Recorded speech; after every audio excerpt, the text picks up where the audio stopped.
Commissioner Karachi की सरबराही में 10 रुकनी survey team ने बहरिया टाउन से 460 अरब रुपए की वसूली से मुतालिक अपनी रिपोर्ट सुप्रीम कोर्ट में जमा करवा दी। रिपोर्ट में बहरिया टाउन के पास मुआहदे से जायद जमीन पर कब्जे का इंकशाफ हुआ है। मजीद जानते हैं डॉन न्यूज के नुमाइंदे हुसैन भट्टी से। जी हुसैन, अपडेट कीजिएगा।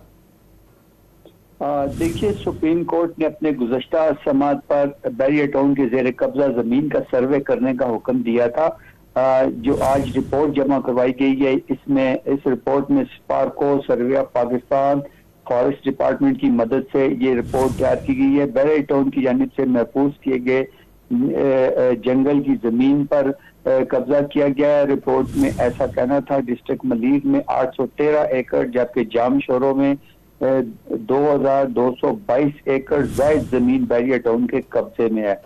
बहरिया टाउन मुआहदे से 3031 एकड़ जायद जमीन पर काबिज है।